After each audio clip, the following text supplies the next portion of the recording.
Bueno, buenas tardes a todos y a todas.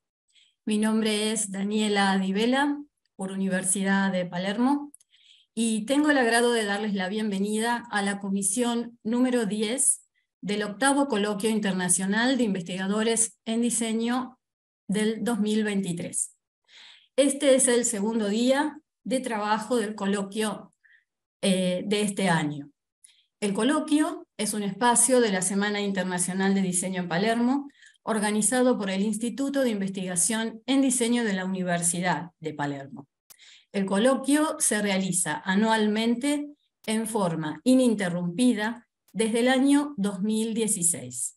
En esta ocasión se desarrollan 36 comisiones, donde se presentan los resultados publicados de 32 proyectos de investigación, realizados por más de 500 investigadores y académicos del mundo. La gran mayoría de estos proyectos se coordinaron y se realizaron en forma colaborativa con más de 30 instituciones pertenecientes a 11 países del globo.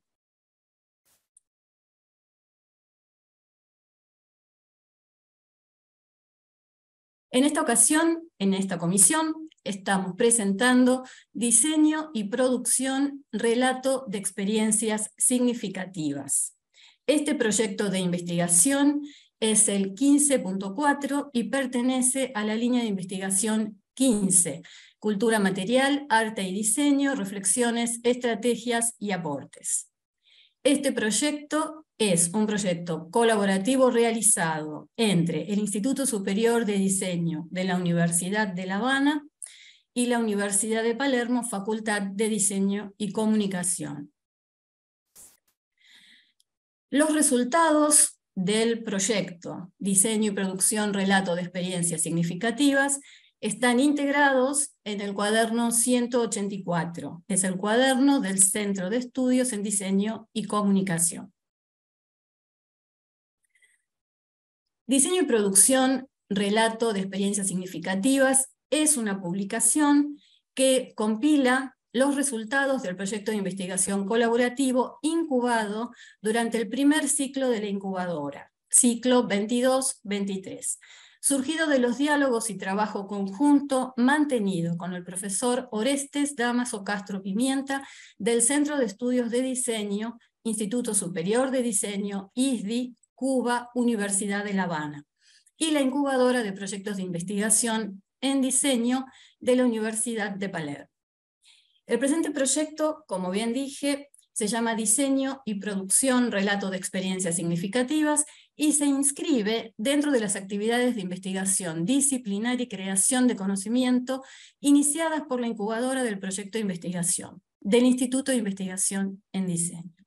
La incubadora nace como parte de la generación de un estímulo e invitación a académicos, autores, profesores, profesionales, para trabajar de manera individual o en equipo, que pueden estar dando sus primeros pasos en este campo o que pueden estar interesados en avanzar, consolidarse, proyectarse e integrarse al mundo formal y sistemático de la investigación en diseño. El campo de la metodología del diseño y la producción se instala desde la gestión del diseño en el proceso de la toma de decisiones para ordenar y reflexionar sobre los procesos, las metodologías y las estrategias. La metodología describe el modo de trabajo para crear un diseño, por lo tanto incorpora procedimientos, técnicas, herramientas, instrumentos que permiten arribar a un diseño determinado, en tanto abarcar las diferentes actividades que el diseñador utilizará y combinará en lo que se denomina el proceso de diseño.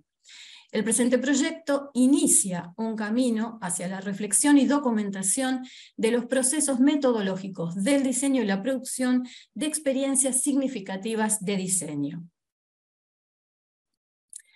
El estudio de experiencias significativas de diseño y producción representan un camino que acompañan, reflexiona y explora a través del análisis metodológico el hecho de diseño y se abre como una oportunidad de investigación, identificación de objetivos, estrategias, decisiones, relaciones, acciones, interacciones y conflictos que surgen de la situación de diseño en el campo concreto de aplicación de los diseños y su producción.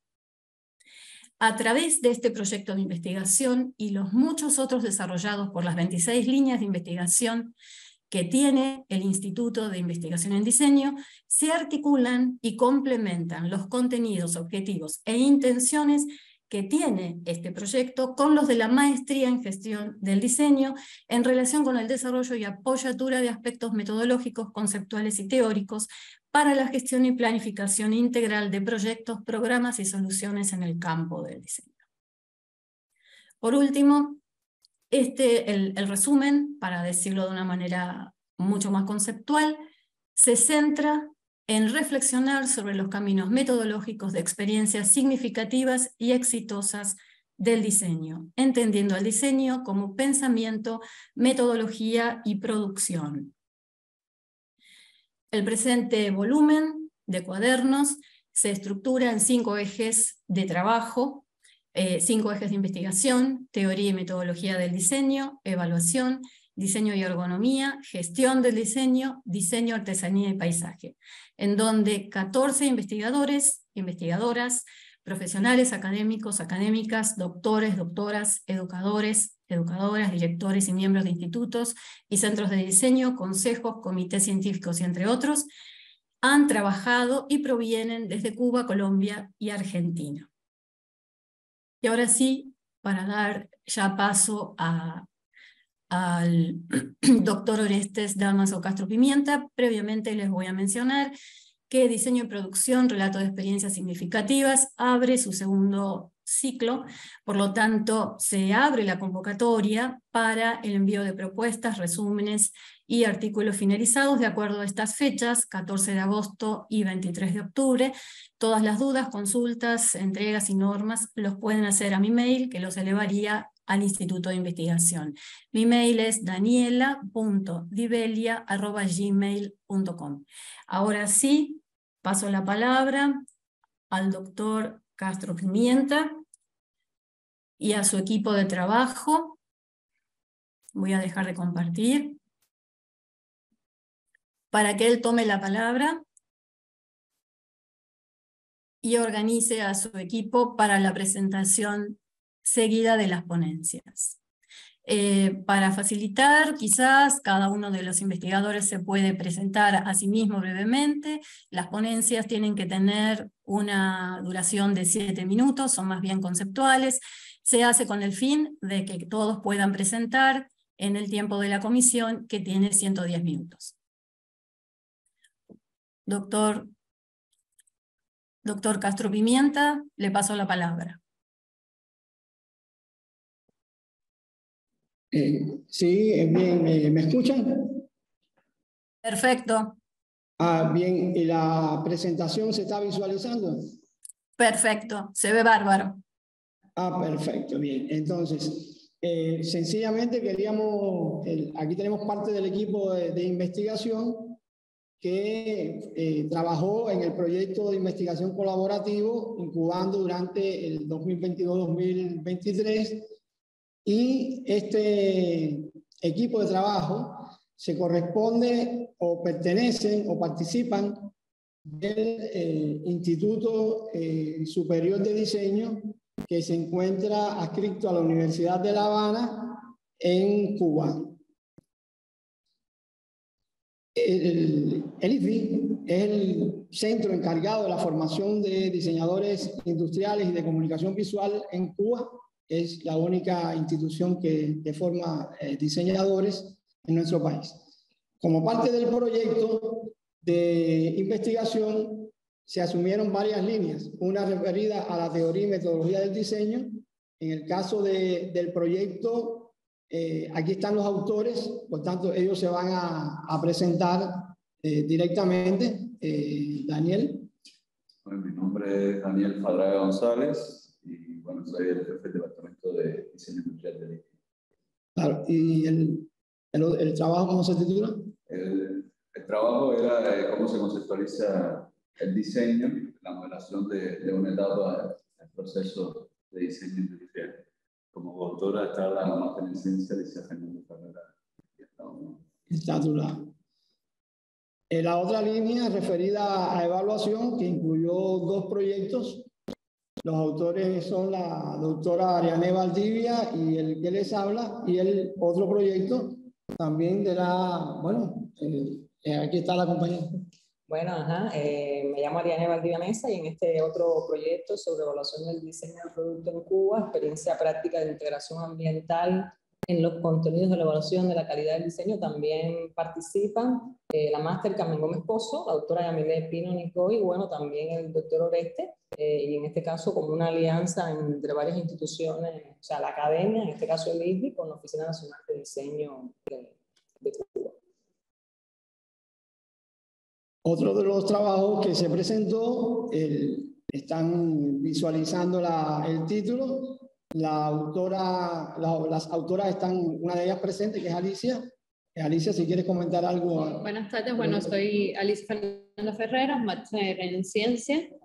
Soy coautora junto a la también máster en ciencia Claudia Morales Valiente del artículo Diseño de interfaz experimental para la medición de tiempo de respuesta y la calidad de respuesta de usuarios con enfermedad de Parkinson. El otro artículo, el doctor Ernesto y la máster Maite. Bueno, ahí hay 2 trabajos que compartimos su autoría, la máster en ciencia Maite Fundor Iglesias y yo. El primero tiene que ver con la legibilidad y lecturabilidad de los textos impresos desde el enfoque, por supuesto, de la tipografía. El otro. Y bueno, sobre el otro proyecto que tenemos acá presentando en equipo también es sobre el rediseño de la colección de títulos del sistema educativo cubano, un proyecto científico, profesional y docente que desarrollamos con un amplio grupo de profesores y de estudiantes para rediseñar toda la colección de libros de la educación, de toda la educación en Cuba. Muchas gracias. El otro trabajo son las experiencias en la vinculación del diseño a la gestión de proyectos internacionales destinados a la protección y cuidado del medio ambiente. El autor es el máster Raúl Bejerano, que supongo está intentando conectarse desde otro lugar, no sé si lo ha logrado. Ustedes verán si está conectado o no. De todas maneras, obviamente lo mencionamos como uno de los autores. El otro trabajo que se presentó es la identidad visual de los servicios del sector privado en Cuba, del diseñador Alejandro Escobar Mateo, que no se encuentra aquí en este momento. De manera que estos son los trabajos que se han presentado y ahora se van a brevemente resumir cada uno de ellos en la medida de las posibilidades. Entonces vamos a ver. No, sí, es el tuyo, pero hay como Ábrele con presentación.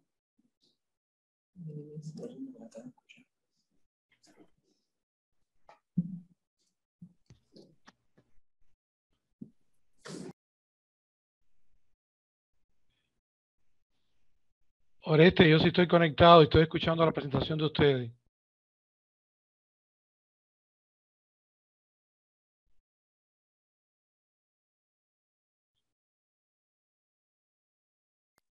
Ok, Bejerano, bienvenido. Qué bueno, habla un poquito de tu proyecto inicialmente, aunque vas a tener más tiempo unos minutos después.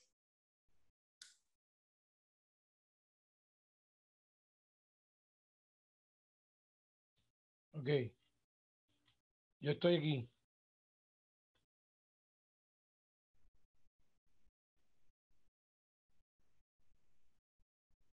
Raúl, ¿me escucha?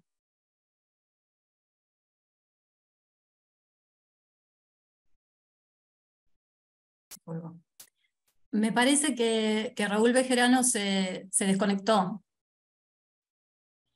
Sí, estoy conectado. Ah, muy bien. ¿Quiere dar algunos lineamientos conceptuales de su trabajo, Raúl?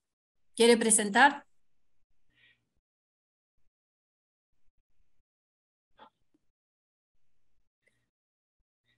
Sí, cómo no. La conexión está un poquito complicada, pero de todas maneras, Okay. sí, le quería decir que, bueno, el trabajo mío está relacionado con las experiencias en vincular el diseño a la gestión de proyectos internacionales destinados a la protección y cuidado del medio ambiente, y que en este caso la experiencia estuvo enriquecida con la participación de los diseñadores desde las primeras etapas en tres proyectos de corte medioambiental.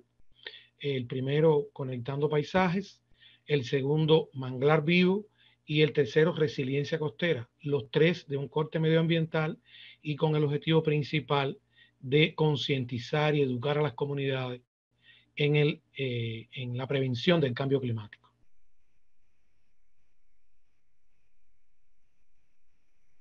No sé si me escucharon. Se escucha muy bien. No se nota realmente que haya algún tipo de dificultad. Muchas gracias. No, para nada. Estamos esperando entonces a que el equipo pueda presentar aquí la ponencia de Fadraga González y Fernández Ferreras. Ok. Si usted quiere, puede continuar un ratito más. Sí, me quedo hasta el final, sí. Okay.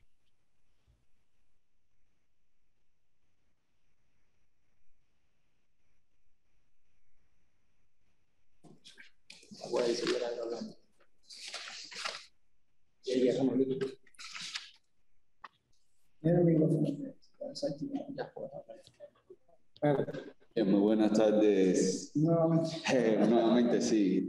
Este trabajo de cómo se conceptualiza el diseño industrial, la modelación de una etapa del proceso de diseño industrial en Cuba. Bueno, los autores que ya nos habíamos presentado.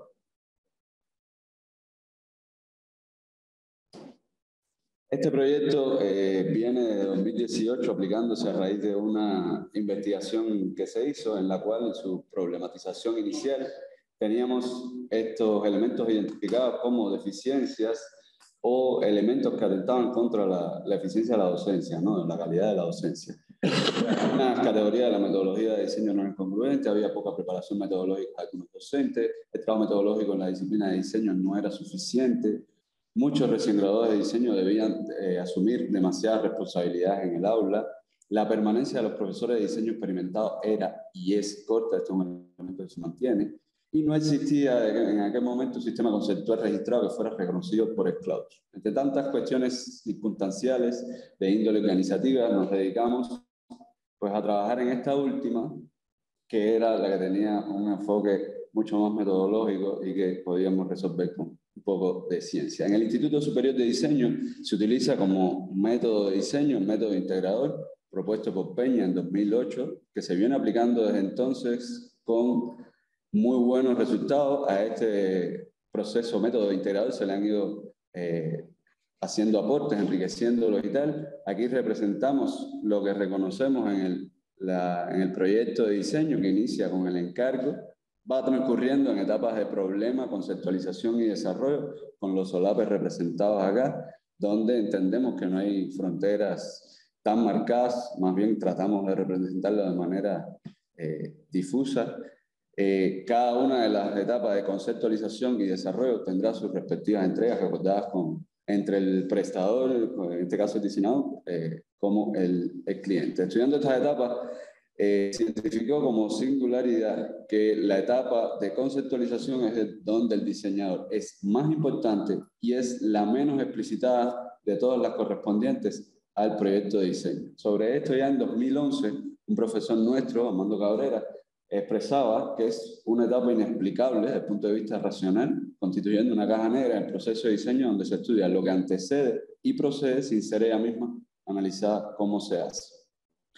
Es por eso que se realiza esta investigación, les decía, en 2018, el modelo de la etapa de conceptualización del proceso de diseño industrial, lo cual ha sido, hasta hoy, que ya se empiezan a graduar los primeros profesionales aplicando esta herramienta, muy útil porque desde el segundo hasta el cuarto año académico se ha estado aplicando, y tanto como para estudiantes como para profesores, porque también nos ayuda a usarla en el adiestramiento de los docentes.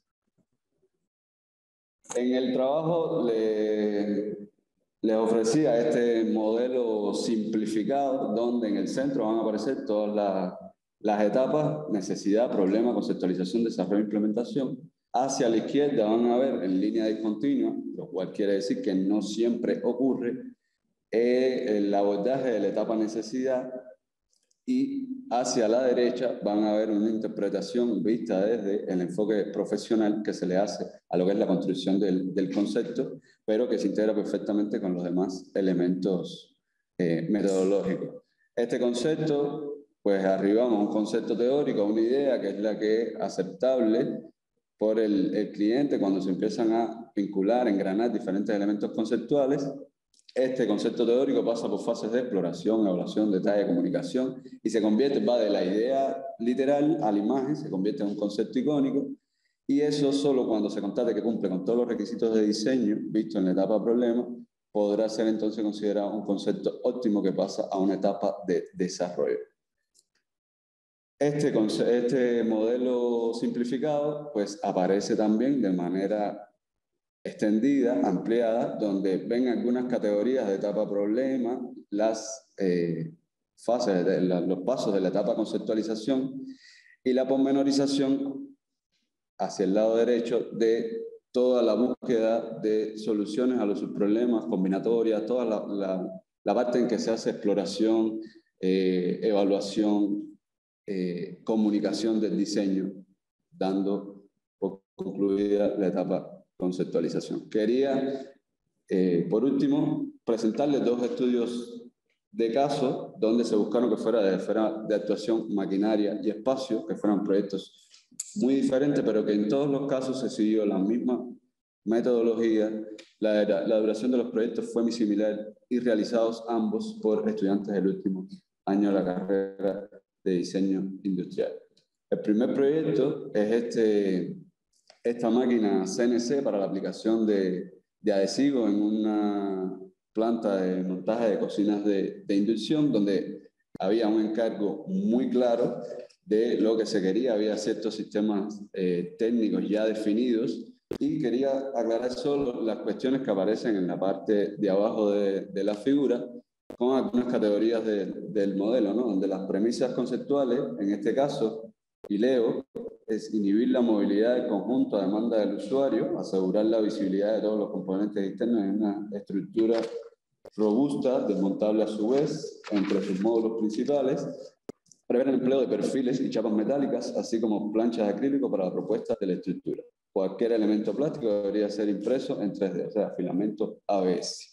Se dan cuenta que hay muchos elementos ya preconcebidos. En este caso, interesante lo que aparece a continuación, tachado, las alternativas conceptuales. No había una búsqueda de alternativas porque sencillamente era la preponderancia de funciones prácticas y el precondicionamiento de algunos sistemas técnicos. Por ende, se mantiene una única idea que refiere a proponer una visualidad tecnológica industrial contemporánea. Cuando se pasa a la resolución de variable, que es el elemento que aparece a continuación, proveniente de etapa problema, esto que dice resolución de variable, en este caso lo consideramos como subproblema, se considera los procesos más relevantes por la cantidad de subproblemas, o sea, la complejidad técnica que tiene este diseño. Y por último, ya en la variante de solución, a diferencia de otros proyectos, en este caso se evaluaron variantes a nivel más específico, o sea, a nivel de grupo funcional, subsistemas y tal, para luego ir pasando de uno a otro por todos los detalles de la propuesta y posteriormente ecualizar las partes resueltas en un todo que cumpliera con las premisas conceptuales. Todo ello para cumplir el proceso de exploración, evaluación, detalle, modelación que requiere el concepto icónico representado. El otro por su lado es, por otra parte, este diseño es un sistema de espacio, un diseño de la Casa de la Miel de Varadero, donde tiene mucha más envergadura, pero menos complejidad, menos profundidad técnica. Quería resaltar de acá algunas categorías peculiares, pero que se les puede dar respuesta al modelo. En este caso, la estrategia de diseño, porque sí se hizo una etapa de necesidad, sería tratar la visualidad de la Casa de la Miel de modo que invite al cliente a pasar aumentando el impacto visual, utilizar y explotar el recurso miel como elemento distintivo que la convierte en un restaurante temático, tanto en los espacios exteriores como interiores, logrando la diferenciación del resto de los competidores.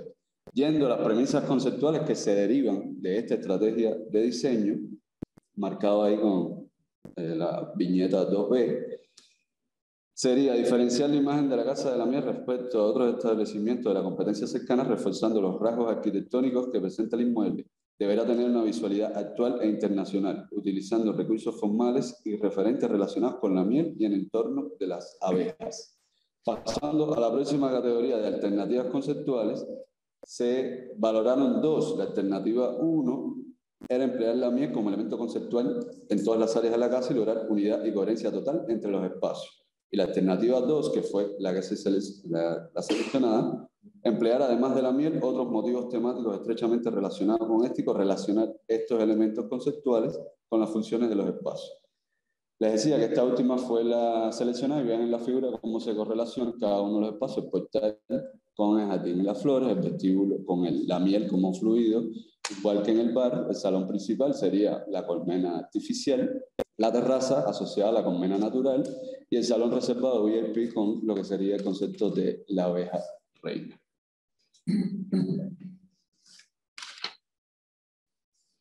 A partir de este punto se elabora este concepto descrito, este concepto teórico que luego, por un proceso de diseño, modelación, optimización y tal, termina en las imágenes que ustedes ven, que sería el concepto icónico.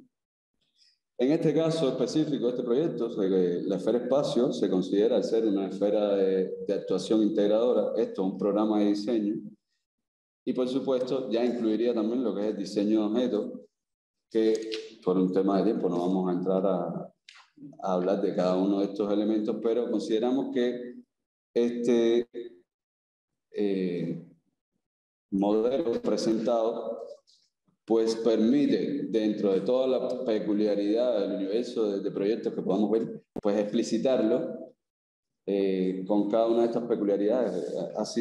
Quisiera ya empezar a concluir. Se han redefinido los límites de la etapa de conceptualización de acuerdo al sistema de relaciones descritas. Se identifica en todo caso el encargo de diseño como elemento primario del condicionamiento conceptual. El modelo propone una elevada versatilidad y nivel de generalidad, ya que logra aplicarse a las particularidades identificadas en la conceptualización en diferentes esferas de actuación. Los estudios de caso demuestran la aplicabilidad del modelo a diferentes esferas de actuación. El modelo de la etapa de conceptualización conecta lógicamente con todas las etapas del proceso de diseño industrial y logra representar tanto rutas recurrentes como otras eventuales, que ocurría con la etapa de necesidad que les decía, manejando un sistema conceptual con categorías propias de la etapa en cuestión y de otras relacionadas, referentes a la etapa problema y a la de desarrollo posterior.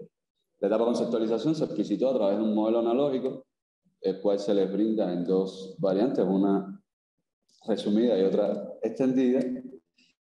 Y por último, categorías y relaciones que hemos visto en este modelo conforman la estructura básica del modelo de la conceptualización, son susceptibles de incorporarse al aspecto didáctico del diseño, ya que en este estudio se constata su presencia tanto en trabajo de diploma que involucra a estudiantes y profesores.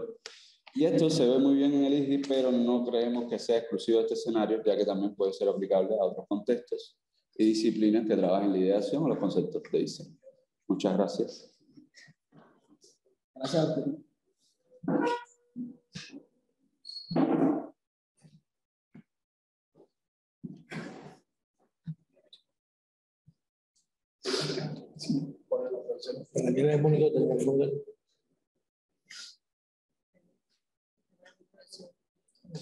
Las dos. ¿Esta? Están viendo la presentación. Sí, ellos lo que está ahí en pantalla. Sí. Todo eso en pantalla, porque se ve por ahí, pero no sé si realmente lo están viendo. No.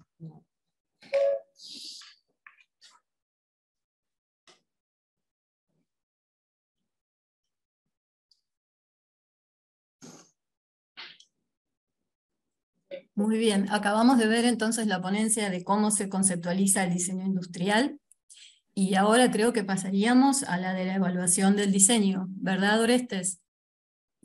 Sí, efectivamente.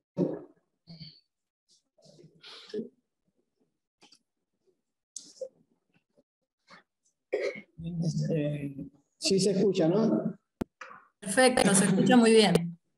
Perfecto. Bueno, vamos en la línea de evaluación, vamos a, de la manera más breve posible, vamos a resumir lo referido a la evaluación del diseño como proceso investigativo en el ciclo de vida del producto, los principales resultados de 2016 a 2022 realizados desde el Instituto Superior de Diseño. La investigación fundamentalmente se refirió a la construcción de un modelo genérico de evaluación del diseño.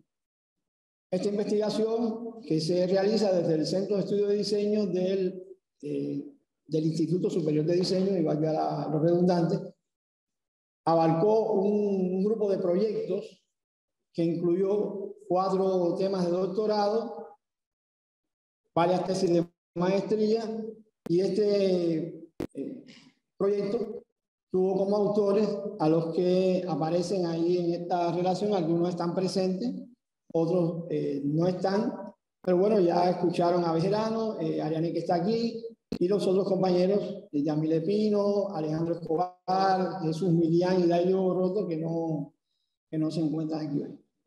La idea fundamental era resolver un problema científico, es decir, cómo desarrollar los fundamentos teóricos y metodológicos de la evaluación propios del diseño en el contexto cubano.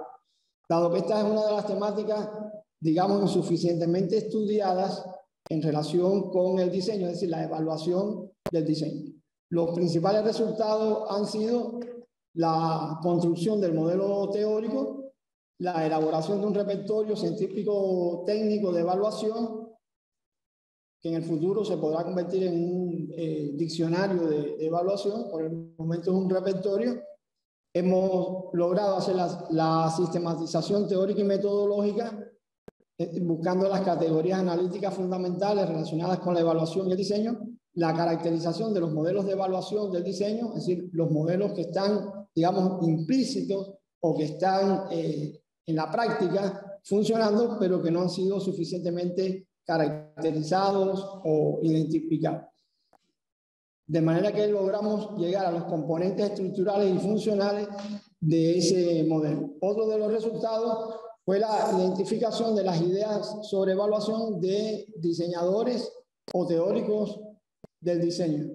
En este caso, ha sido un trabajo bastante arduo buscar, a veces entre líneas, qué ideas existen o se han planteado o se han publicado sobre evaluación de diseño. Se aplicaron variantes de diagnóstico de una manera coherente y se pudo hacer la validación de las baterías de instrumentos que se utilizaron. Otra salida del proyecto en estos periodos han sido una guía metodológica para el empleo de ese modelo genérico.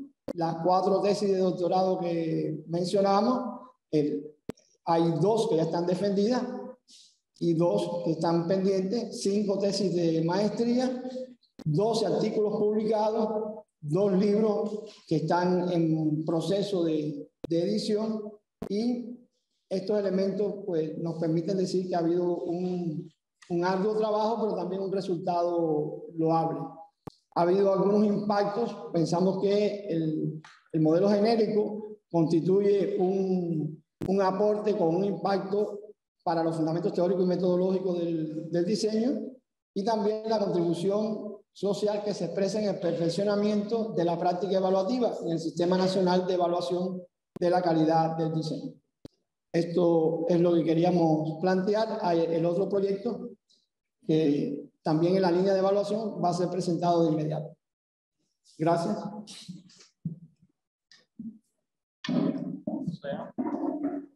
Ariane, ¿no? Sí.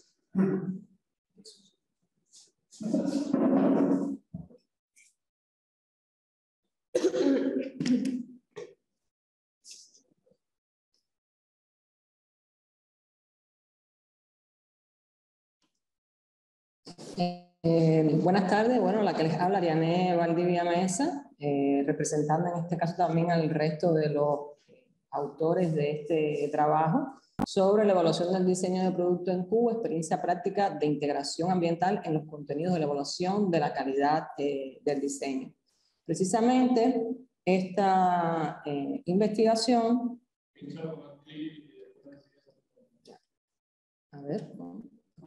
Esta investigación parte de una necesidad de realizar una mejora continua del Sistema Nacional de Evaluación de la Calidad del Diseño en Cuba de cara a la gestión ambiental y bueno, en consonancia con la línea de investigación de evaluación del diseño del ISDI, lo que implicó una colaboración y el establecimiento de una acción conjunta con la ONDI en el marco del proyecto Modelo Genérico para la Evaluación del Diseño.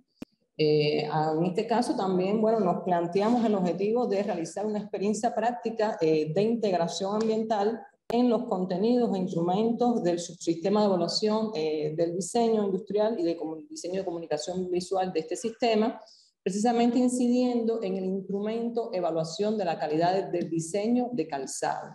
Esto nos ubica a partir de todo el conocimiento teórico que hemos desarrollado en nuestra institución en la esfera de actuación del diseño objeto, específicamente sobre el problema profesional vestuario. Usamos para este caso la forma organizativa de taller, aplicando un método de observación participante para desde el primer momento empoderar a todas las personas involucradas y las instituciones con los contenidos que queríamos evaluar e introducir para la mejora de este instrumento. Usando en este caso también lo que denominamos como la matriz MAC, una matriz donde representamos también y consideramos en términos funcionales el desarrollo del producto con un enfoque de ciclo de vida para conseguir mejoras ambientales o mejoras continuas, incrementales, y que es también resultado de investigaciones que hemos realizado donde sistematizamos un conjunto de tendencias o posturas ante esta cuestión de la integración ambiental desde la práctica profesional, lo que implica, por ejemplo, en este caso estamos hablando del ecodiseño, del diseño biomimético, del cradle to cradle y bueno, y demás. Generando en este caso, al respecto, un cuerpo de criterios ambientales, 33 criterios ambientales en 3 grandes áreas de integración ambiental: materiales y energía, alternativas óptimas y comportamiento humano. De ahí entonces, como parte de este taller, trabajamos con 38 indicadores de un sistema que desde el 2015 no se actualizaba y específicamente sobre 5 dimensiones, o sea, dimensión, función, uso, contexto, mercado, producción, con 5 instituciones en la que en este caso participaba la Oficina Nacional de Diseño y el ISDI, con instituciones vinculadas al sector del calzado y un total de 23 participantes, entre diseñadores, especialistas, directores, investigadores también involucrados con el tema. Y bueno, como resultado de todo este trabajo y la mejora que conseguimos, se plantearon un conjunto de acciones a futuro, como la de sistematizar desde la capacitación los resultados de análisis de escenarios en el país que orientan la integración ambiental en este sistema de evaluación, propiciar la participación de especialistas en temas ambientales y de entidades que intervengan en el encadenamiento productivo del sector de calzado. También, bueno, realizar una aplicación del instrumento, un estudio de caso, o sea, concretamente para ver cómo cuál es el efecto de todas estas mejoras que hemos propiciado y comunicar los resultados en un segundo taller de perfeccionamiento de este instrumento de evaluación de la calidad del calzado para su reorientación, considerando también el escenario de la producción artesanal para su aplicación, dada su representatividad e incidencia en las ofertas a la población. Ya como conclusiones de este trabajo, bueno, podemos plantear que en la experiencia práctica llevada a cabo participaron diferentes actores de la cadena de valor, perfeccionando en este caso un instrumento de evaluación que permite la verificación desde la actividad profesional del diseño cubano, el análisis también de la mejora realizada en el instrumento de evaluación de diseño de calzado, muestra avances en la integración ambiental que deberán fortalecerse en lo sucesivo con su aplicación. Las acciones propuestas permiten la mejora continua e incremental de los contenidos e instrumentos para la evaluación del diseño del producto en Cuba con respecto a las 3 áreas de integración ambiental que habíamos mencionado con anterioridad: materiales y energías, alternativas óptimas y comportamiento humano. Y bueno, por último, con esta mejora realizada, la evaluación del diseño en Cuba avanza desde la eficiencia ambiental hacia la calidad ambiental en el contexto social, económico y ambiental actual. Hasta aquí la presentación, gracias.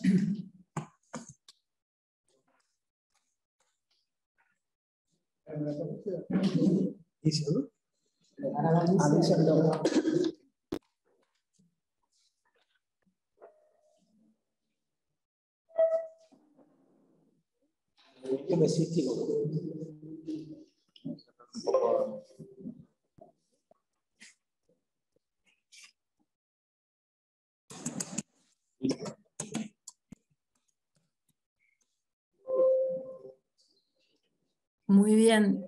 Pasaríamos al trabajo que trabaja sobre interfaces y pacientes de enfermedad de Parkinson. Sí.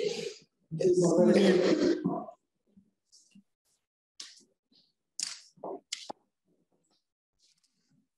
Buenas tardes.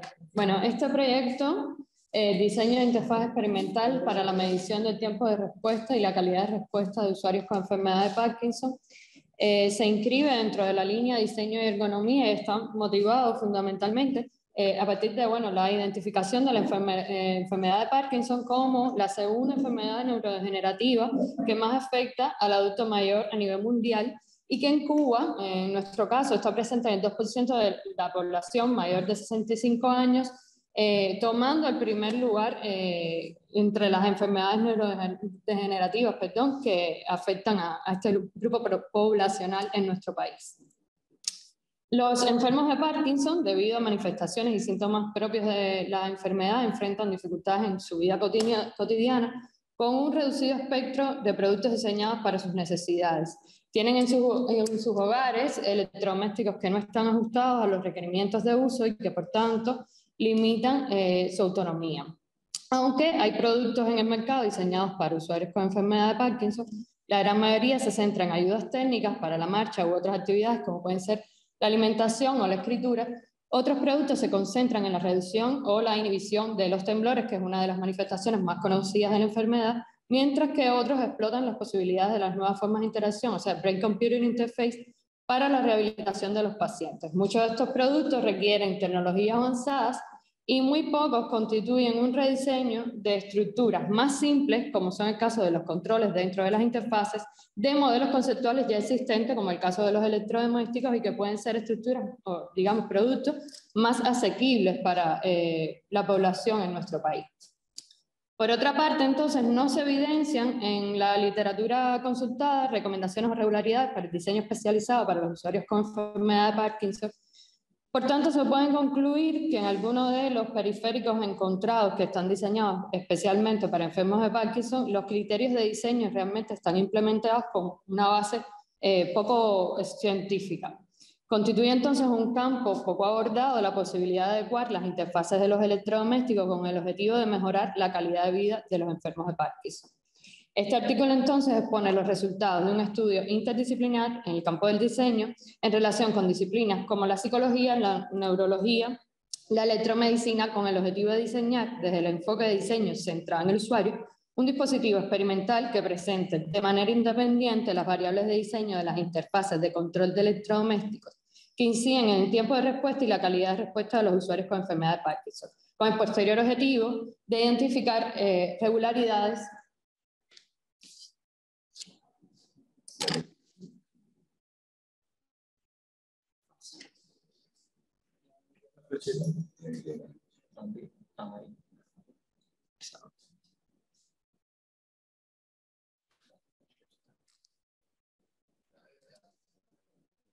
Bueno, como les decía, con el posterior objetivo de identificar regularidades para el diseño de las interfaces domésticas para su uso en pacientes con enfermedad de Parkinson. Bueno, en los métodos no voy a detenerme mucho por cuestiones de tiempo. Principalmente fueron usados análisis documental, análisis de síntesis, inducción de deducción y la modelación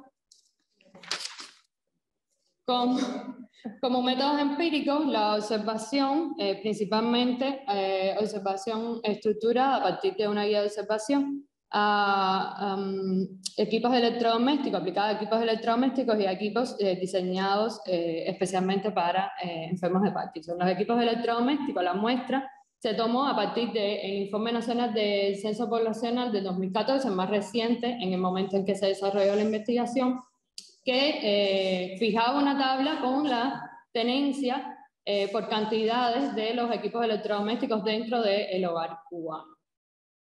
Asimismo, se seleccionó una muestra de productos para enfermos de Parkinson especializados o sea, para pacientes con enfermedad de Parkinson o algunas discapacidades motoras con afectaciones similares, y se consideraron aquellos productos que constituían interfaces de control propiamente.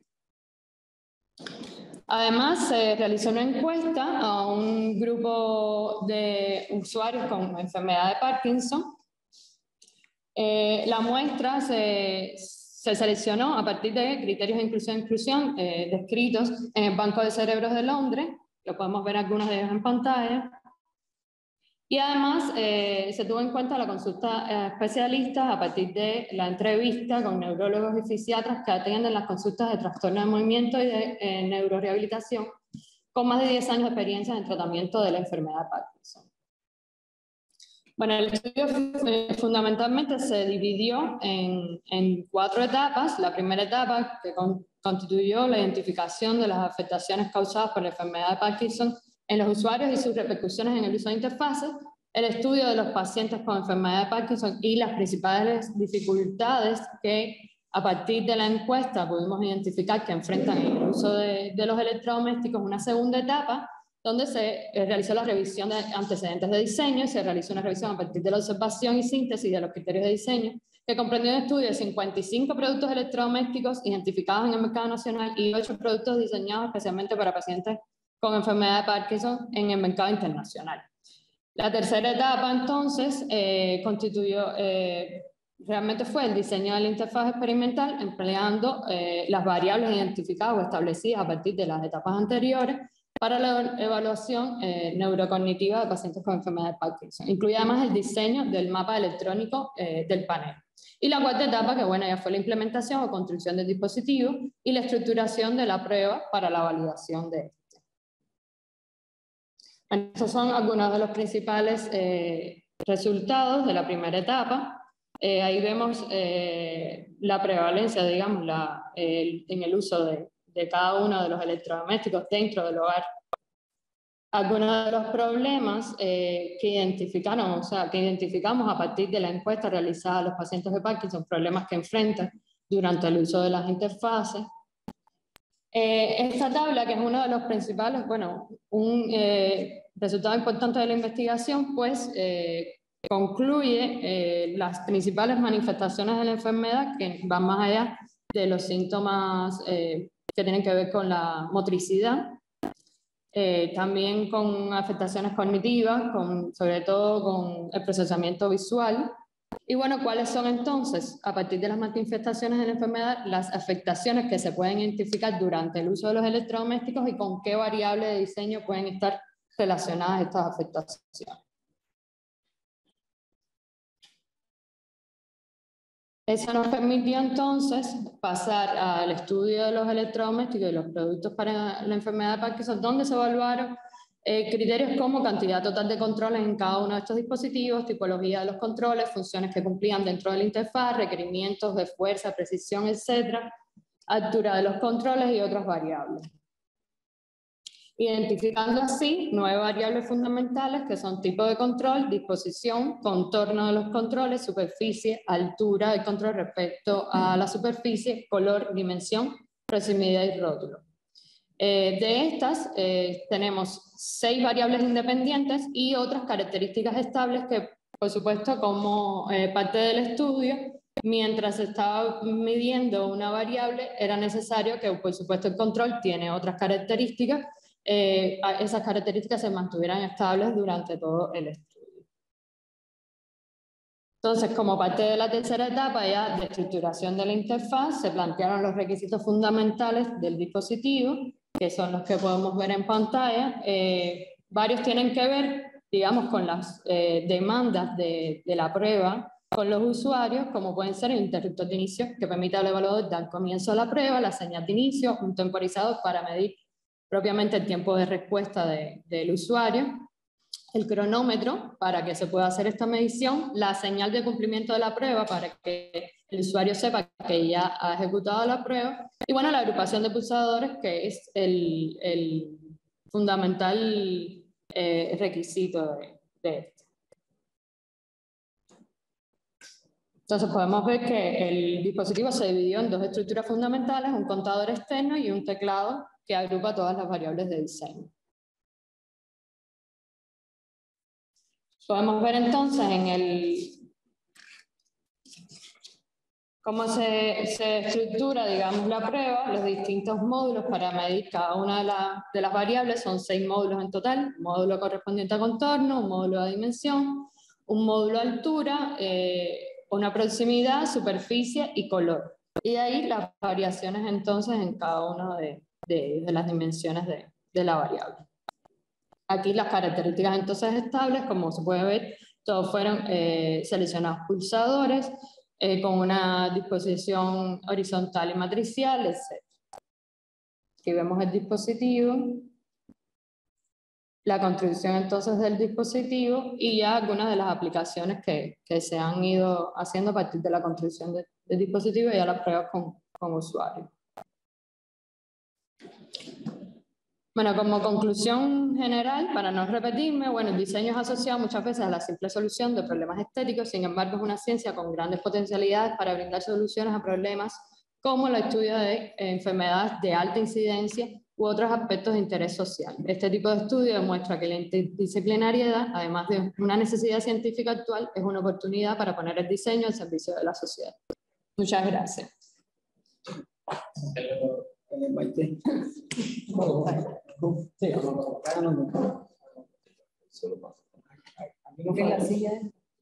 Nos faltó una gigantografía de...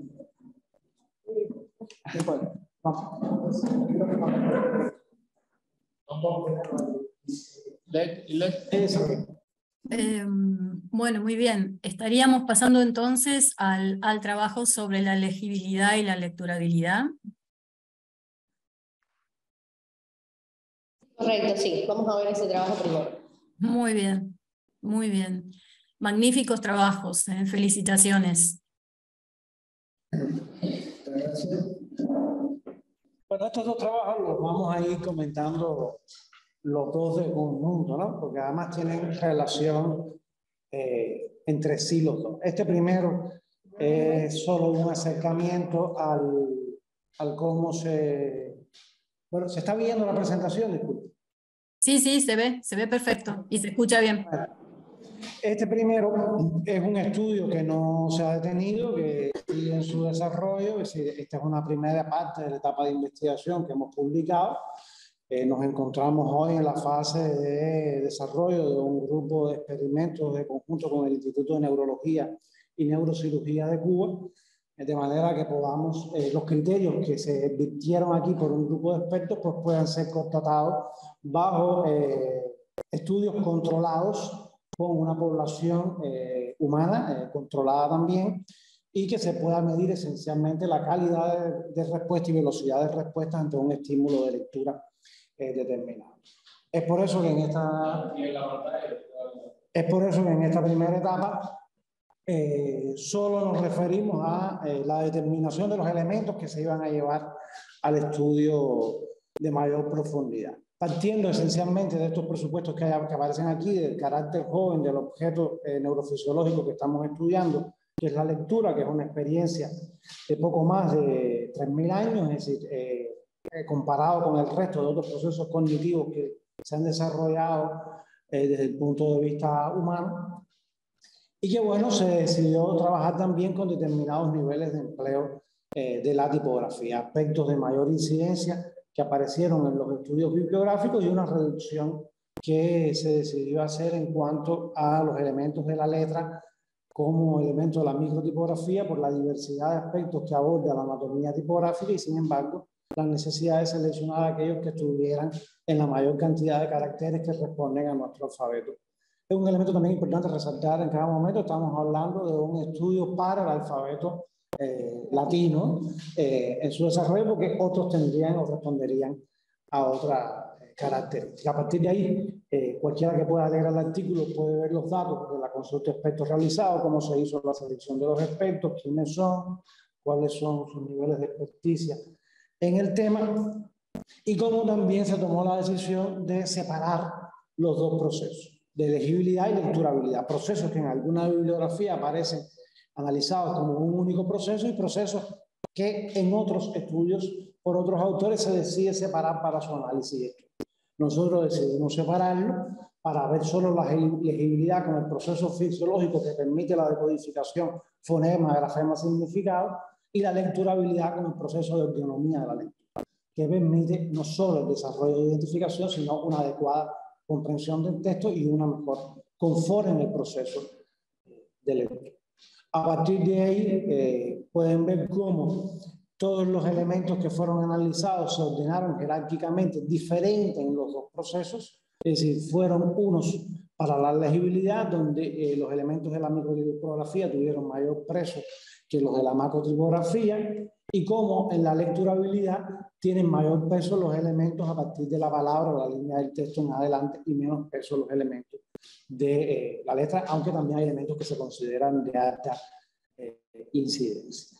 Lo más importante es comparar los dos procesos, es ver cómo en cada uno de los niveles de empleo de la tipografía el orden jerárquico de los elementos que inciden mayormente en la legibilidad o lecturabilidad son diferentes. Es decir, véase cómo, por ejemplo, en la letra, la manera de organizarse de esos elementos es completamente diferente y cómo también en la línea del texto son completamente diferentes. Por lo tanto, son dos procesos diferentes.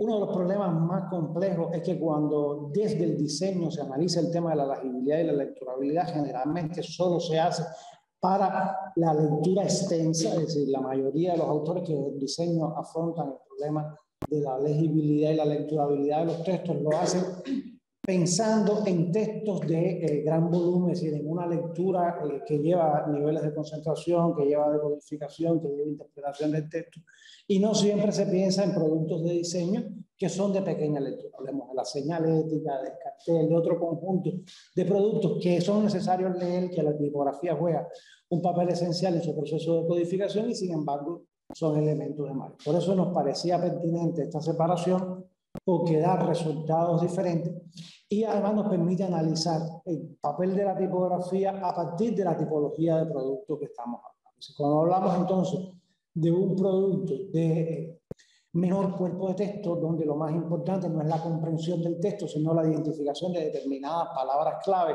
que aparecen en un cuerpo muy pequeño de texto, pues entonces el elemento de la legibilidad se considera más importante que el de la lectura. Y a partir de ahí se hacen un conjunto de recomendaciones que aparecen en el texto que fue publicado. Centrar la atención en la selección tipográfica, jerarquizar fuentes con formas familiares y que permitan diferenciar sus caracteres, recomendar la utilización de fuentes altamente conocidas que favorezcan la experiencia del usuario, considerar siempre el uso del interlineado, del interletrado, disculpen, y del interlineado si lo hubiese en estos elementos de menor formato, y cuidar el contraste texto-fondo, sobre todo para que permita reconocer el reconocimiento familiar de los caracteres a partir también de la relación significativa que tiene el reconocimiento de un carácter, su forma y su contraforma. Por lo tanto, es un elemento que siempre hay que cuidar. Y en el caso de la lecturabilidad, entonces, prestarle mayor atención cuando se trata de productos donde la lectura es más continua, es más sistemática, hay mayores masas de texto. Por lo tanto, es importante mantener la selección de las fuentes con formas familiares, también favorecer el uso de fuentes con una adecuada altura de la SEQI, que permita, además, hacer una línea de lectura, eso es a partir del proceso fisiológico de la lectura, igual que el uso del diseño de los remates, que genera una línea de lectura que contribuye a los saltos sacádicos que se producen durante el proceso de lectura, centrar la atención en la línea de texto en el proceso de diseño y, por supuesto, cuidar el contraste texto-fondo, sobre todo que permita mantener el reconocimiento no solo de los caracteres, sino de las estructuras sintácticas que tiene un texto. Bueno, por último, como conclusión, este es como les decía, la etapa preliminar de la presentación de este proyecto. Es un estudio que continúa desarrollándose en fase de investigación, que probablemente próximamente podamos compartir nuevos resultados sobre esto. Vamos a poner entonces la del libro.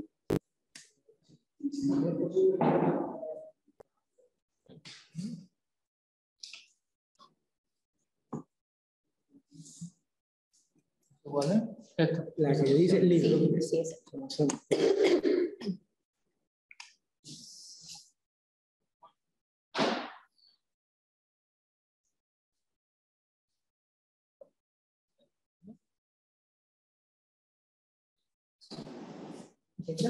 Bueno, empiezo yo, sígueme.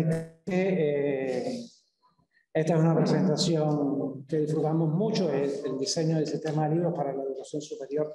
Para la educación general en Cuba hay un error, evidentemente, de nuestra parte en el diseño de la presentación. Es para la educación general en Cuba. Es decir, hace casi un año, el Instituto Superior de Diseño recibió de la Editorial Pueblo y Educación el encargo de diseñar los 506 libros, 6 títulos que componen el sistema de bibliografía de la educación general en Cuba, que va desde la primera infancia, es decir, desde lo que nosotros llamamos el círculo infantil, la edad preescolar, hasta el 12º grado, es decir, hasta que se concluye el bachillerato. Lo primero que hicimos fue un análisis del sistema que estaba vigente en el país. Esto es un proceso además porque el país ha desarrollado un perfeccionamiento de su sistema educativo y como resultado de eso, bueno, se plantea ese diseño. Estos libros que hoy están vigentes en Cuba fueron diseñados en el año 1987. Desde entonces no se rediseñaron. Yo no voy ahora a ahondar en el conjunto de deficiencias que presentaban. Ustedes las están viendo, se describen además en el material que se entregaron, pero que evidentemente no se trataba, como supuestamente nos solicitaban las autoridades de educación, de un arreglo cosmético de lo que existía, sino que necesariamente había que emplearse en un rediseño estructural completo de la colección. ¿Qué complejidades tenía este rediseño? Primero, que estábamos ante una diversidad narrativa estructural de recursos muy compleja. Es decir, ningún libro es igual que el otro. Es decir, la estructura dramática, la estructura física, editorial del libro de la primera infancia no es igual que la del bachillerato. En unos predominan las ilustraciones, bajas masas de texto, en otros se invierte el proceso, hay una mayor masa de texto, un menor número de ilustraciones. En la medida que se incorporan las ciencias aparecen otros elementos importantes a desarrollar. Por lo tanto, habría que buscar recursos que fueran útiles para el desarrollo de una diversidad de este tipo. No tenían todas las mismas secciones, las mismas estructuras, no estábamos hablando de los mismos recursos gráficos para desarrollarse. Y nos dimos a la búsqueda del estudio de un conjunto de presupuestos de carácter teórico que nos permitieran plantear presupuestos para el rediseño de estos. Aquí están esos presupuestos estudiados y nos dieron la posibilidad, primero, de estructurar desde el punto de vista de la gestión del diseño un equipo de trabajo que tenía que enfrentar en los primeros 8 meses la solución de los primeros 116 títulos, títulos que por suerte ya hoy se están imprimiendo y formarán parte de nuestro próximo curso escolar a partir de septiembre próximo. Están en el proceso de impresión, pero habría que darle solución al primer grupo de esos libros, que son los libros de primero, cuarto, séptimo y 10º grado. Y además se toma una decisión estratégica muy importante, así que nosotros no íbamos a desarrollar el rediseño de 506 títulos, sino que íbamos a hacer el rediseño de una colección de libros. Colección de libros que tenía que tener elementos que la distinguieran como una colección, que se viera como un todo y que además pudieran diferenciarse dentro de la colección 3 subcolecciones.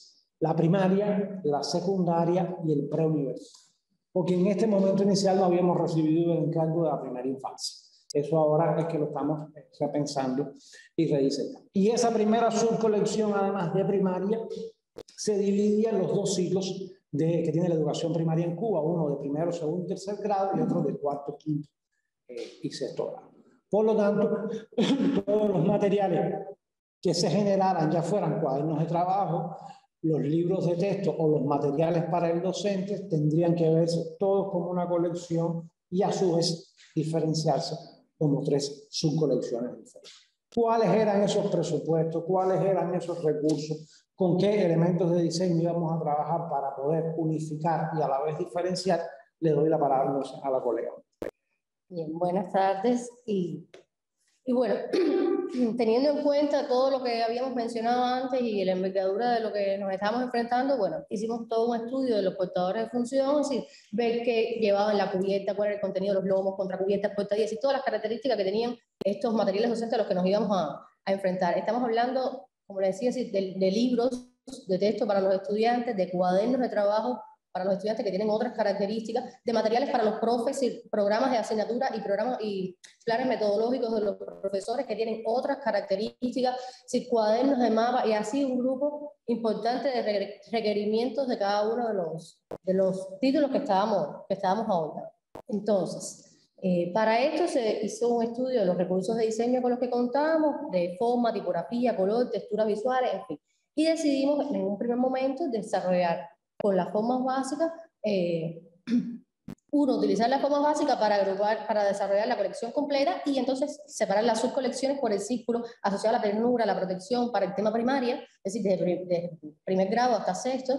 En la secundaria, con un poco más de poder, de vitalidad y demás, estudiantes de séptimo a noveno grado, con un grupo importante, es decir, adolescentes, características de estos muchachos, bueno, utilizar el triángulo, y al preuniversitario más asociado a la estabilidad, al orden y a estudiantes que ya van de décimo o décimo grado, bueno, utilizar el recurso del cuadrado.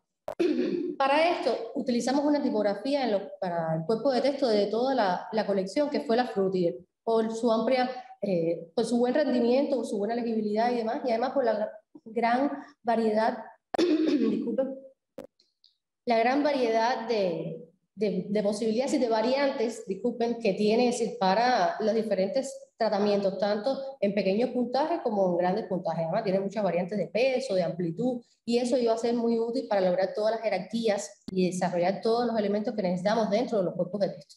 Y se hace una selección de 3 familias tipográficas que respondieran a los primeros recursos formales de los que hablamos, del círculo, del triángulo y el cuadrado, y es la tipografía Pangram para la primaria, la Triplex para la secundaria y la Aculum para el preuniversitario. Es decir, ¿qué es lo que hacemos? Esto va a ser utilizado en cubiertas, en inicios de capítulo, en titulares de mayor envergadura, porque responden a las características y al tratamiento gráfico que se va a dar a cada una de esas subcolecciones. El color es otro tema muy importante abordado en la colección y que permite agrupar no solo las subcolecciones, sino de manera vertical todas las asignaturas para el estudiante. Es decir, el estudiante empieza su primer grado con el libro de matemática de color azul y en 10º grado su libro de matemática es de color azul. Es decir, lo que está asociado ya a esa, a cada una de las ciencias, por supuesto, tiene un color asociado desde que empiezan la educación hasta que terminan la educación en el. Y también se generó un grupo importante de texturas visuales para cada asignatura. Es decir, cada asignatura tiene un sistema de 10 signos, es decir, de 10 iconos, que hacen referencia a la asignatura matemática, español, biología. Es decir, cada una de estas asignaturas tiene 10 iconos asociados. Y cada uno de ellos tiene un tratamiento específico para cada una de las educaciones. Es decir, en la primaria son con superficies de color, algunas juntas. Ya en secundaria se trabaja más la línea y los elementos sombreados se hacen con texturas de línea, y en el preuniversitario ya son líneas quizás un poco más complejas, incompletas, porque ya permite, por supuesto, por la experiencia del estudiante, reconocer esos signos. Estos signos igual crecen con los muchachos, es decir, se van perfeccionando y complejizando a medida que vaya pasando la educación. Y bueno, asociado a las formas que habíamos visto al inicio, pues así se representa tanto inicios de capítulo, finales de capítulo, recuadros, que hay muchos, ¿sí? Cómo se utilizan las saetas, cómo se comportan la numeración de los ejercicios en cada una los libros de texto en este caso, y lo estamos viendo así, con el semicírculo en la variante primaria, con el triángulo en la variante secundaria, y para el preuniversitario el cuadrado. El tema de la ilustración es un tema complejo y muy importante también en este caso. ¿Qué decidimos? Sí, desarrollar para la primaria, como además son desde primero hasta sexto grado, es decir, la mayor cantidad de años, dividirlo en dos estilos de ilustración. En un primer momento, de primero a tercero, son recursos más básicos, figuras geométricas, y más fáciles quizás de decodificar y de lo que están adaptados a ver los niños pequeños. Ya en la primaria, en el segundo ciclo, como le conocemos, que es de cuarto a sexto grado, ya van siendo más estilizadas y con más referencia a la realidad, las ilustraciones, un poco más orgánicas y tal. En la secundaria están, por supuesto, con el predominio de las formas triangulares, y además se hace una especie de stickers, ¿sabes? Como si todas las ilustraciones están con un contorno y demás, por el tema de que los estudiantes pues tienen esos recursos y los utilizan en esta época de su vida. Y en el preuniversitario, una ilustración con un poco mayor, con un poco más de contraste, sí, mucho más realista y poco más de contraste. Vale aclarar que a medida que van, por supuesto, aumentando la complejidad y tal de los libros, la ilustración, sí, de los años van avanzando en la educación, las ilustraciones van siendo de menor envergadura, es decir, hay mucha más ilustración en el tema primaria, secundaria, que ya después en el preuniversitario. Es importante resaltar que los cuadernos de trabajo, como no es unos documentos que se imprimen cada año, por lo cual, porque son donde los niños trabajan, escriben y tal, tenían otras características tecnológicas, características que nos lleva a diseñar cada una de esas ilustraciones en blanco y negro, con las características del papel, y además con otras características, con las características tecnológicas, y además con líneas de contorno para evitar que se pueda perder algo en el proceso de impresión, que es bastante complejo y que además son grandes tiradas todos los años y demás. Es importante decir que en la ilustración también pesa mucho en la selección de los estilos, que había que tomar la decisión de estilos que permitieran que 20 estudiantes y sus profesores trabajaran de conjunto, y todos trabajando en ilustraciones diferentes. Exacto. Y que después se unificaran en un único texto, porque el volumen de trabajo de la primera etapa en materia de ilustración era muy grande y llevaba además rapidez, premura en el desarrollo de ese trabajo. Por lo tanto, había que buscar un lenguaje de ilustración que permitiera que todos trabajaran a la vez y el resultado fuera único y coherente desde el punto de vista visual. Y bueno, así están en un primer momento, si digamos aquí, cómo se pueden visualizar tanto las cubiertas de los libros, el interior de algunos libros, vamos enfoliados, aquí tenemos en la parte de arriba primaria, secundaria y preuniversitario en este ejemplo, y acá el interior de estos libros, y cómo se ve un inicio de capítulo, cómo se ven páginas iniciales de agradecimiento, notas bibliográficas, glosarios, en fin, algunos tipos de páginas del interior y bueno, algunas cubiertas y contracubiertas. Ahora, en esta parte superior que vemos, estamos viendo cuál es el comportamiento de una misma asignatura en los 3 niveles de enseñanza. Es decir, a leer, que es como enseñamos a los niños a leer en primer grado, español, literatura en séptimo, y la tercera es literatura y lengua en 10º grado. Es decir, cómo es el comportamiento del color aumenta, cómo hay elementos que se mantienen en todas las cubiertas y por supuesto cómo están asociados y se van modificando las formas a las que está asociada cada una de las enseñanzas. No se ve la textura, pero cada uno de estos elementos sí tiene también la textura que se diseñó. Y bueno, así se trabajan los formas de presentar los ejercicios, los finales de capítulo, el foliado, los grupos, tablas. Además de esto, se diseñaron también un grupo importante de aplicaciones para desarrollar y socializar también entre el estudiantado durante, en la etapa de enseñanza, tanto para libreta, marcadores de libro, papel para forrar los libros, es decir, stickers, pines de ya sé leer, cosas con las que los docentes puedan interactuar y motivar a los niños para que el proceso de aprendizaje no sea un proceso de eso, sino sea también un proceso de juego y un poco, ¿sabe?, divertido. Y bueno, con esta frase de José Martí, que los libros consuelan, nos apaciguan, nos preparan y nos enriquecen la vida, concluimos la presentación. Muchas gracias. Gracias.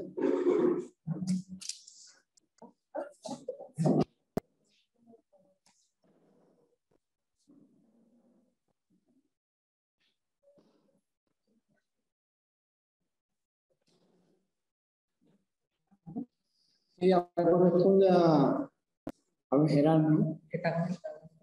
Sí, está conectado.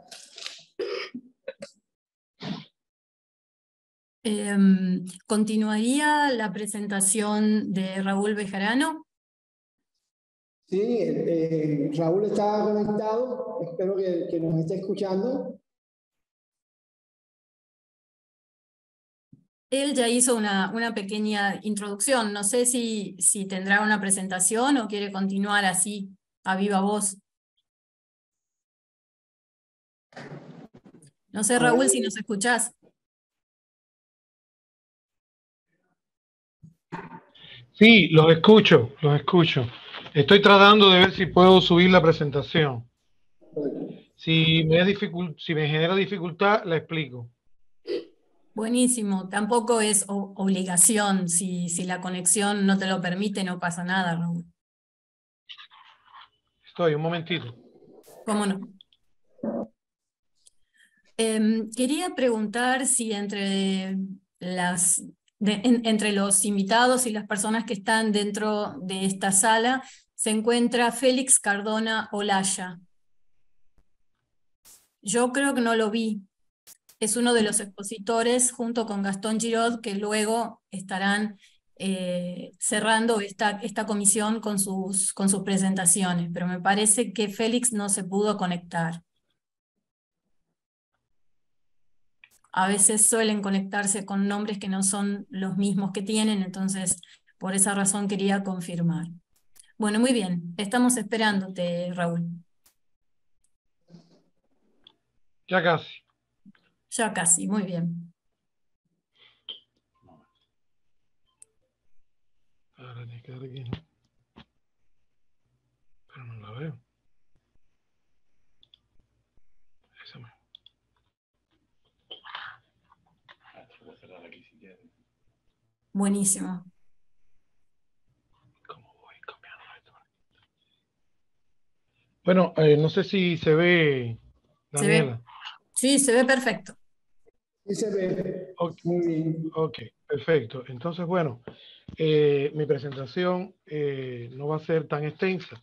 Solamente voy a tocar los puntos más importantes y en este caso me refiero a las experiencias en la vinculación del diseño a la gestión de proyectos internacionales que se destinan a la protección y cuidado del medio ambiente.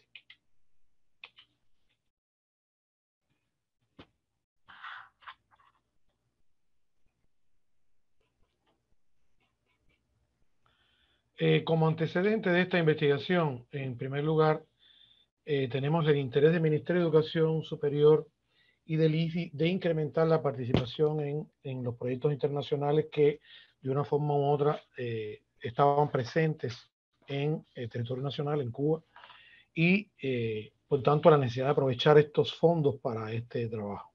Entre las tendencias a las cuales estaban destinados muchos de estos proyectos estaban las acciones medioambientales de gran importancia para el desarrollo a nivel internacional y a nivel nacional, y el diseño ecológico integrado al desarrollo de productos, así como el crecimiento de la demanda del diseño a nivel nacional. Esta investigación se desarrolla en un escenario en el que las transformaciones económicas y sociales en Cuba se iban sucediendo de una manera paulatina, un mayor reconocimiento del diseño como parte activa de estas transformaciones. Por supuesto, contar con mayor número de proyectos internacionales con financiamiento del Fondo de Naciones Unidas para el Desarrollo, en este caso el PNUD, aprovechamiento por parte del IFI de estas potencialidades para los proyectos que tuvieran este impacto en el cuidado del medio ambiente, y un cambio favorable de la gestión territorial para integrar entonces estos actores de la sociedad y del gobierno a la ejecución de estos proyectos con participación activa del diseño. Como objetivo principal para el logro de estos proyectos estaba la evolución y desarrollo del diseño en la ejecución de proyectos internacionales. ¿Para qué? Para fomentar una cultura ecológica en ecosistemas y zonas que estuvieran afectadas. O sea, llevar a cabo este análisis era el objetivo principal que perseguíamos. Como resultados teóricos de esta investigación, pudimos arribar a que conocimos con mayor profundidad los proyectos de cooperación internacional, cuál era su objetivo, se hizo todo un levantamiento y un análisis de cuáles eran aquellos en los cuales el diseño podía aportar de mejor manera. Estrechamos la relación con el Programa de Naciones Unidas para el Desarrollo y conocimos con mayor profundidad a partir del estudio que hicimos de cuáles eran sus prioridades, cuáles eran sus expectativas en cuanto a cada uno de estos proyectos y a la participación del diseño en ellos. También el diseño como una herramienta altamente innovadora, creativa y multidisciplinaria como parte de estos proyectos de cooperación internacional. El ecodiseño y el desarrollo sostenible como tendencias dentro de estos proyectos medioambientales y dentro también de las políticas del Programa de Naciones Unidas para el Desarrollo. Y el papel de la identidad visual para los proyectos, tanto nacionales como internacionales, que tenían estos fondos del Programa de Naciones Unidas para el Desarrollo. Los tres proyectos principales que participaron en este análisis fueron Manglar Vivo, Barrera Natural para anti-inundaciones costeras, Resiliencia Costera y Conectando Paisajes.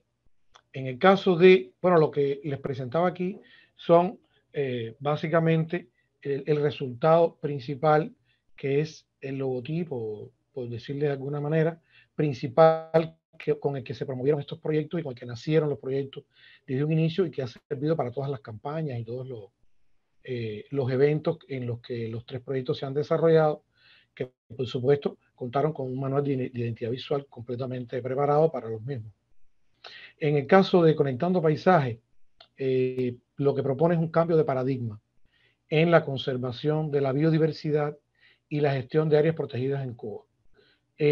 Básicamente, desde un enfoque del lugar específico a un enfoque de ese paisaje que integrara las áreas protegidas y todas las áreas de influencia colaterales que tuvieran en esos paisajes, como por ejemplo se muestra aquí en esta figura, o sea, agua, montañas, fauna, la sociedad interactuando con estos espacios y, por supuesto, la manera en que esto tributa a los objetivos de cada uno de este proyecto en este caso. Manglar Vivo se trata de acciones dirigidas a la construcción de una barrera natural contra inundaciones costeras, fundamentalmente a través de la rehabilitación de áreas de manglar en el sur de dos provincias principales de Cuba, que son Artemisa y Mayabeque, que tienen esta situación con las inundaciones costeras y que estaban seriamente afectadas por la elevación del nivel medio del mar, algo que está muy asociado al fenómeno del cambio climático. Aquí en este caso, como se puede ver en la presentación, lo que se trata de mostrar es cómo si se crece el manglar, si se logra proteger el manglar, es una barrera natural que estamos proponiendo para evitar estas inundaciones costeras. Y Resiliencia Costera contempla acciones para el enfrentamiento al cambio climático, conocido como la Tarea Vida en Cuba, que reconoce una característica principal de los impactos del clima y de los riesgos de desastre. Es una característica transversal y que es importante a tener en cuenta para la planificación y la prevención de estos recursos naturales, de la prevención de las inundaciones contra estos recursos naturales. Aquí se diseñó para cada uno de ellos un manual de identidad como documento en el que se contienen todas estas exigencias y se mantiene la imagen visual para los tres proyectos. El impacto principal de este estudio, de esta investigación, es mostrar la labor del diseño en la gestión de estos proyectos internacionales, porque genera una labor, en primer lugar, educativa, o sea, genera la posibilidad de educar a estas comunidades en cómo avanzar y cómo cuidar el medio ambiente a partir del desarrollo de cada uno de estos proyectos. Una labor sensibilizadora también, porque logra sensibilizar, además de educar, sensibilizar al mantenimiento de estos distintos escenarios que se logran de una manera u otra con la aplicación del proyecto internacional. Colaborativa porque logra unir los esfuerzos de todos los colectivos, de todas las comunidades que están participando, de los gobiernos, también de los diseñadores, de los especialistas, de los expertos que participan allí. Y también una labor innovadora, porque el diseño es capaz de innovar a través de su propia comunicación, a través de los propios elementos que ofrece desde el principio del proyecto, es capaz de innovar en la manera en que esto puede ser capacitado, captado. Como impactos colaterales, la buena coordinación con los equipos de especialistas integrantes de cada uno de estos proyectos, cómo los diseñadores lograron transmitir esta capacidad creativa a los especialistas y a los directivos que se vinculan a los proyectos. Eso fue algo de verdad muy interesante y de un gran valor para el proyecto y para el Programa Naciones Unidas para el Desarrollo. Además, la buena calidad y la mejora continua de los productos, porque estos proyectos, muchos de ellos aún se mantienen, todavía se están ejecutando y desde el diseño se siguen manteniendo se siguen realizando trabajos en base al mantenimiento, a la sostenibilidad de estos proyectos y a la visibilidad que es necesario garantizar para cada uno de ellos. Y el estilo participativo que se fortaleció en el proceso de innovación en la propia gestión de los proyectos. Como conclusiones, de manera muy sencilla, yo diría que como experiencia significativa, el diseño, a través de su capacidad comunicativa, incide en la disminución de las vulnerabilidades de la diversidad biológica y permite modelar el impacto que se espera en las comunidades humanas abarcadas y además prepararlas para que enfrenten de mejor manera el cambio climático. Y bueno, que los productos comunicativos generados para los proyectos internacionales de corte medioambiental fomentan el desarrollo de una cultura ecológica en la sociedad. Esas son las principales conclusiones. Muchas gracias. No sé si se escuchó bien. Se escuchó muy bien, Raúl. Bueno, doctor Castro Pimienta, quería confirmar que ya la rueda de ponentes por el ISDI ya estaba o faltaba un trabajo más. Bueno, faltaba un trabajo, pero no va a ser posible presentarlo porque el compañero tuvo una dificultad y no ha llegado a la sala que tenemos preparada. Muy bien, perfecto. Entonces, a continuación estaría presentando Gastón Giraud por Universidad de Palermo. Él va a estar presentando la ponencia La construcción del saber en el mueble del campo en Argentina, con parte de, digamos, este trabajo es un desprendimiento de su trabajo de tesis de maestría, con la cual ya es un flamante magíster. Bueno, Gastón, te cedo la palabra. Bueno, muy bien. Buenas tardes. ¿Se me escucha bien? Voy a compartirles pantalla. Se escucha bien. Bárbaro, perfecto. Les voy a compartir pantalla para que veamos algunos lineamientos del artículo que voy a presentar hoy. A ver si... Está ahí una presentación ahí, no sé si... A ver si... Raúl, si podés dejar de compartir pantalla. Muchas gracias. Listo.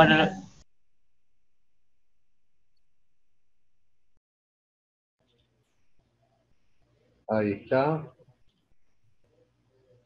Ya. Ahí se está viendo, sí. Sí, se ve. Bueno, perfecto. En primer lugar, aprovecho para felicitar el trabajo que vimos anteriormente, los trabajos, entiendo, del Instituto Superior de Diseño, realmente excelentes y a sus protagonistas. En mi caso, voy a presentar un artículo que se titula La construcción del saber en el mueble de campo, que se desprende del trabajo de tesis, como refirió la profesora Divella, el trabajo de tesis que acabo de defender en la maestría de diseño y en gestión de diseño de la Universidad de Palermo.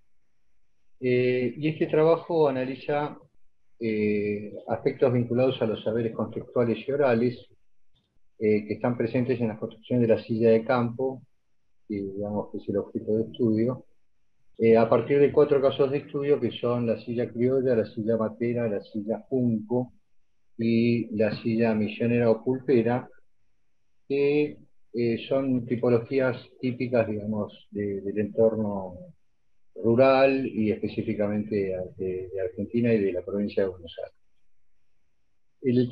El artículo aborda enfoques del diseño y la creación y la construcción de la tipología silla, que aporta perspectivas diferentes sobre el mueble popular dentro del ámbito rural.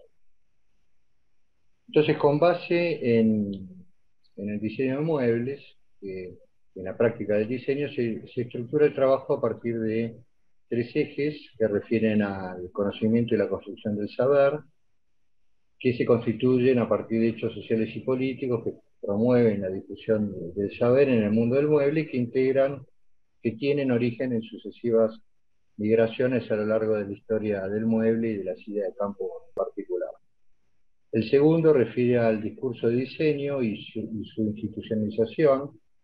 También aborda el saber disciplinar y no disciplinar, entendido el saber disciplinar como lo que refiere al ámbito académico, y el no disciplinar a este saber oral, contextual, de maestro-aprendiz, que refiere a la silla de campo. Y el tercero, que aborda las nuevas perspectivas de coloniales latinoamericanas, que aportan nuevos pensamientos de coexistencia con los saberes sometidos en el mundo del mueble de campo, y que busca generar nuevas perspectivas en investigaciones que propongan nuevas miradas sobre problemas complejos en la práctica profesional y la formación académica en el futuro. Todo esto, bueno, articulado con distintas áreas disciplinares de estudio. Dentro de lo que es el desarrollo, acá en esta imagen voy mostrando los títulos que va desarrollando el artículo. Aborda, digamos, como una revisión, el artículo aborda una revisión histórica del desarrollo de la construcción del saber en referencia a la silla de campo, y se establece la invisibilidad de los saberes orales, contextuales y no formales a partir del discurso académico. Entonces, en la primera parte, en lo que es la construcción de saberes en el desarrollo del mueble, se aborda una revisión, no es una revisión histórica, sino un repaso sobre la incidencia del discurso eurocentrista en toda América, a partir de la colonia hasta la actualidad, digamos, pero sobre todo del siglo XVI al XIX, con toda lo de América viene después, me disculpo. Esta parte aborda lo que es todo el desarrollo de la artesanía y los gremios en Europa específicamente, y la construcción del saber a partir de la formación en talleres, los gremios, por ejemplo, con estos distintos estadios de la técnica.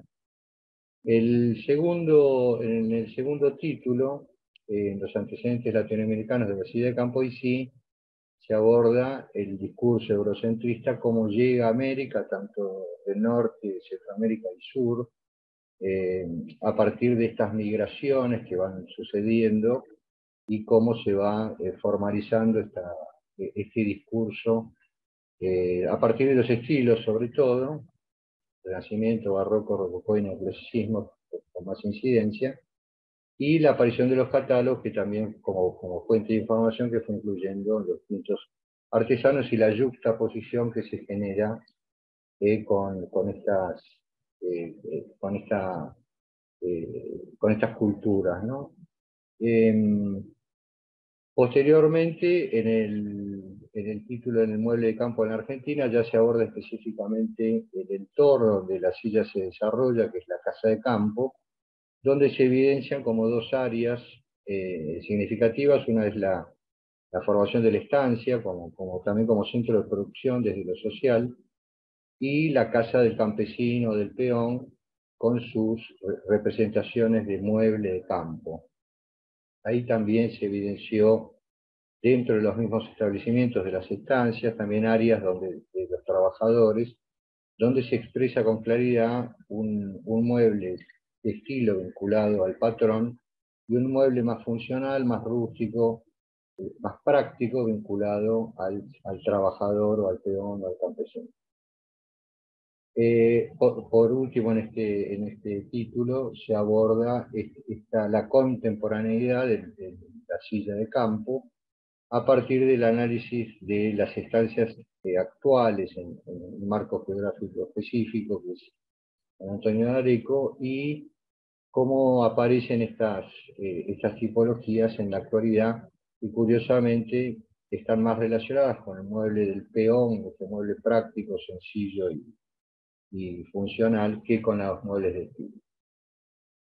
El contexto actual de la silla criolla aborda la formación del diseño y la construcción del saber, aborda cómo se fue construyendo el discurso de diseño ya más en la actualidad, a partir del siglo XX, y cómo se va evidenciando el consumo de un estilo que se va formalizando, el estilo campo, no tanto desde el ámbito académico, que es poco estudiado, digamos, el tema, no solo del estilo campo, sino del mueble popular en general, y cómo la influencia del movimiento moderno a partir del siglo XX, el discurso del movimiento moderno va construyendo la formación de la disciplina. Por último, el saber, el conocimiento, sobre el conocimiento de la información y el saber, donde se establece una relación dialógica entre los aportes alcanzados por la genealogía crítica de Michel Foucault y la perspectiva decolonial latinoamericana, que favorece la emergencia de otras epistemologías de conocimiento artesanal, que son en este caso la silla de campo, a partir de saberes no formales que se originan en otros contextos que posee el artesano y que han sido descalificados a priori o invisibilizados por la academia y las carreras proyectuales como la arquitectura, el diseño industrial o otras áreas institucionales, las universidades. Bueno, y como conclusión, digamos, en los casos de estudios, las sillas que mencionábamos anteriormente, son parte de esta denominada insurrección de los saberes sometidos, citando a Foucault, que expone estas relaciones de poder y saber que han descalificado históricamente estos saberes, entendidos como los de los artesanos o el creador de muebles no académicos, que se transmite de generación en generación, de maestro a aprendiz, en el contexto de la oralidad o del aprendizaje de la atención. Y pone de manifiesto esta necesidad de crear otros modos de producción, otras formas de construir y de abordar los problemas proyectuales en la actualidad, el mueble en general y la silla de campo en particular, como una posibilidad de tener otras perspectivas con respecto a esta problemática. Muchas gracias. Bueno, excelente.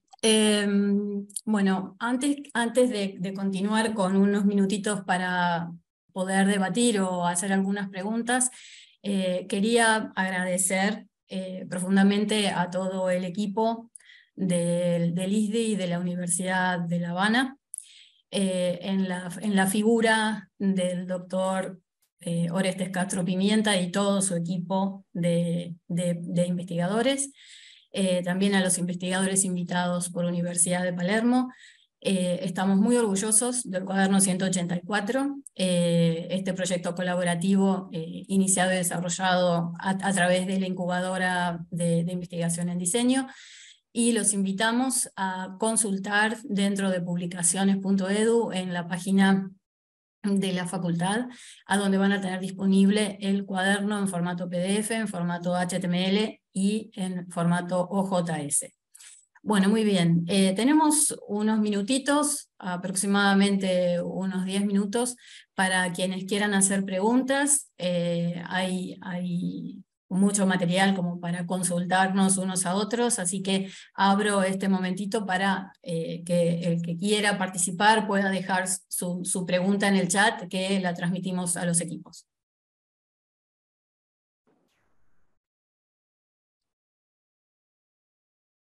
A ver, en el caso nuestro, quisiéramos agradecer la atención que nos han prestado.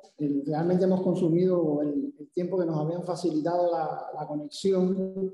Estamos en la mejor disposición de responder las preguntas vía correo electrónico, vía WhatsApp, como sea necesario, para que los investigadores directamente les puedan responder las preguntas. Podemos recibir todo el cuestionario que consideren oportuno, y con más tiempo le daríamos la respuesta que sea posible, o sobre todo para lograr la colaboración y el intercambio.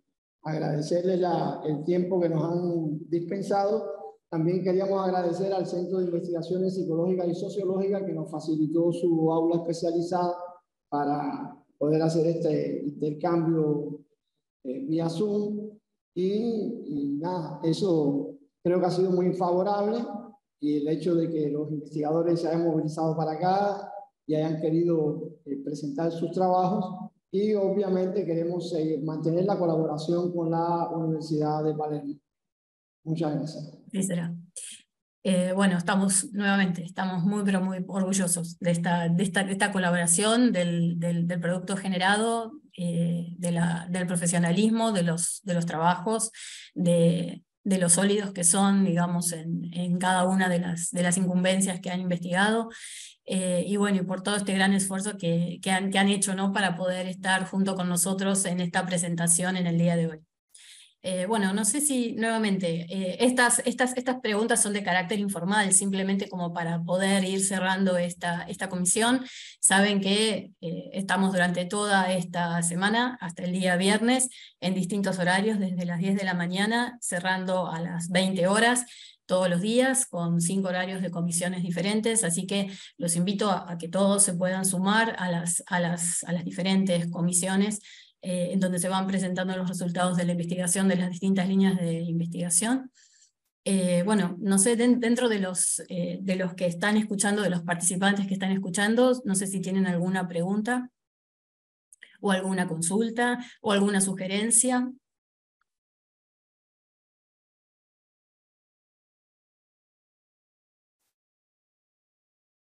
Bien, yo podría quizás iniciar una pequeña consulta. Por ahí hubo un trabajo muy interesante, si pueden contestarlo, si no lo mandan vía como usted sugiere, Orestes. Tienen el trabajo que vincula diseño con las respuestas de pacientes con la enfermedad de Parkinson. Y lo que me interesaba saber era el tiempo, digamos, cuánto tiempo y cuántas etapas, ¿no?, insumió esta búsqueda de vincular las respuestas del paciente versus la posibilidad de vínculo con los objetos diseñados. Bueno, a ver, eso fue una investigación que tomó desde el año 2016 hasta sus primeros resultados en 2018. Fue a partir de, primero, una primera etapa, que fue la entrevista con los pacientes que se atienden en la consulta de trastornos del movimiento en el instituto, en el INN, a partir de distintas encuestas que realizamos en varias etapas, y fuimos también perfeccionando el instrumento. A partir de levantar los primeros resultados, fuimos evaluando, también mostrándole o dándole algunos dispositivos para que interactuaran con ellos y luego nos dieran sus impresiones, ¿no?, de cómo les había sido, cómo les había resultado el uso. Fuimos levantando información a partir de esto. Y también, bueno, a partir de la consulta de fuentes bibliográficas, de cuáles son las manifestaciones de la enfermedad y cuáles son, las problemáticas cotidianas, fuimos levantando información y pareándola con la información que nos daban los usuarios, así entonces determinamos cuáles podrían ser las principales, o sea, los errores no, digamos, dificultades más frecuentes asociadas entonces a cuál es la manifestación de la enfermedad que condiciona que esto se dé así. Y entonces, a partir de esto, digamos que fueron dos estudios vinculados, ¿no? Dos instrumentos aplicados ahí para obtener un mismo resultado.